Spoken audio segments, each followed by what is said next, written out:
Officials in the United States are finding themselves in a tight spot trying to dispel conspiracy theories surrounding the killing of Osama bin Laden. They're looking for ways to prove bin Laden is dead without releasing graphic photos that could really inflame Islamic sentiment. David Common is following the aftermath of the bin Laden assassination. He joins me now live from New York. More details, David, are emerging about the U.S. mission to get bin Laden. What are you hearing this morning? Well, Johanna, you talk about those photos. John Brennan, the president's national security advisor, has come out this morning saying that we might actually release a photo. They're trying to weigh exactly what would happen in the Islamic world if they were to do that, what kind of reaction there would be. Let's remember just for a moment that bin Laden was shot twice in the head, so the photo is going to show that. In terms of some of the details of the operation, we do now know that Navy SEALs, these commandos, left a base in Jalalabad. It was about midnight in Afghanistan when they left, flew in 2 helicopters very rapidly, 79 of them in total going into this compound. The problem is when they got there, one of their helicopters actually stalled, had a very rough landing, and before the operation completed, they actually had to blow it up. They brought in 2 more helicopters, and that was used to extract them. But once they were actually on the ground there, this is where it gets quite incredible. About 40 minutes, the overall operation, they moved through this compound.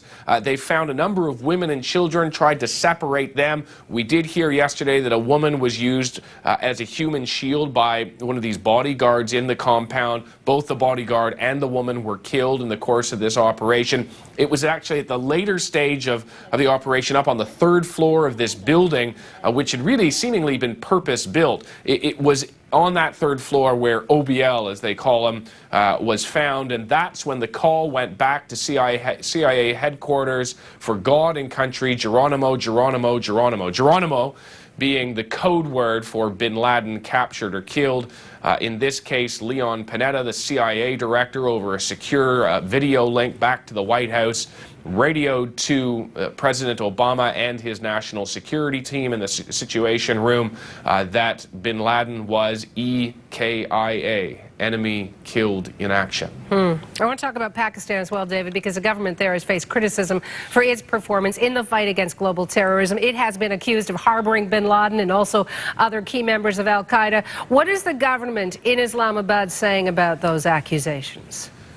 Well, they took an awfully long time to actually respond. I think they were probably stunned by the news as much as anybody else. They were one of the last countries in the world to respond to this, and they came out and said, look, we basically didn't know he was there. A lot of people find that hard to believe, but even President Obama's inner circle is saying we see no indications that the ISI, the Pakistani spy agency, was aware that bin Laden was there. It is clear bin Laden had some kind of help. He did not own that house that he was in. The house, as I say, purpose-built, had high walls. It was the largest building in that compound, had a separate interior security wall, opaque windows that looked out on the street so you couldn't see in. There was barbed wire. There were guards in guard huts outside. Clearly there was food being brought in and out. This was a comfortable lifestyle, not a cave somewhere in the Hindu Kush. So that's what the Pakistanis and the Americans are trying to figure out now, is just who was harboring Osama bin Laden near the very end. It's quite conceivable that the Americans know that already and simply haven't released that information.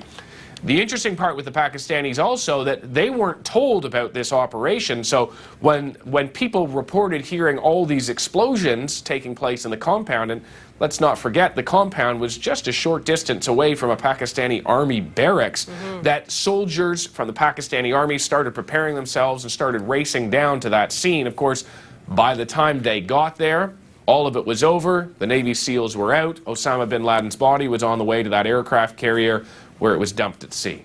Thank you for the update, David. That's David Common in New York.